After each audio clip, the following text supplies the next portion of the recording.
भीड़ उमड़ी थी, नारे गूंज रहे थे, मंच पर संविधान की किताब लहरा रहा एक नेता और दूसरी तरफ सोशल मीडिया पर एक पोस्ट जिसने मुजफ्फरनगर में तनाव की लकीर खींच दी। सबके मन में एक ही सवाल, क्या रैली में बड़ा टकराव होने वाला है? लेकिन अंतिम क्षण में ऐसा मोड़ आया कि पूरा माहौल बदल गया। दरअसल नगीना सीट से सांसद चंद्रशेखर आजाद की मुजफ्फरनगर रैली को लेकर सुरक्षा एजेंसियां बेहद सतर्क थी। वजह थी उनकी पूर्व गर्लफ्रेंड डॉक्टर रोहिणी घावरी की चौंकाने वाली घोषणा।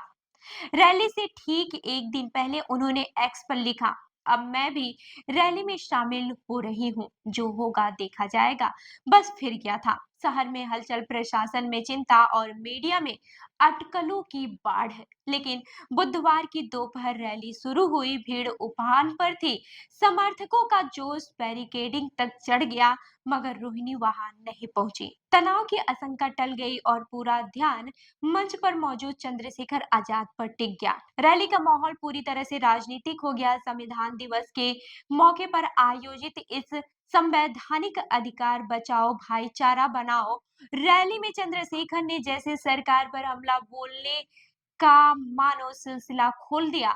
संविधान के प्रति हवा में लहराते हुए उन्होंने कहा, जब तक जिंदा हूं संविधान पर आंख उठने नहीं दूंगा। उन्होंने साफ कहा कि बहुजन समाज की आवाज दबाने की कोशिश हो रही है और संघर्ष की राह तभी खत्म होगी जब अधिकारों की लड़ाई जीत ली जाएगी। पीएम मोदी और यूपी सरकार पर निशाना साधते हुए उन्होंने कहा, सत्ता में बैठे लोग चाहते हैं कि बहुजन समाज की आवाज खत्म हो जाए। अच्छे दिन तब आएंगे जब प्रधानमंत्री हमारा होगा, राजकाज हमारा होगा। कांसीराम और डॉक्टर भीमराव अंबेडकर को याद करते हुए उन्होंने कहा कि संविधान ही बहुजन समाज की ढाल है और असली अच्छे दिन वही होंगे जब अंबेडकर के सपनों वाला समाज बनेगा।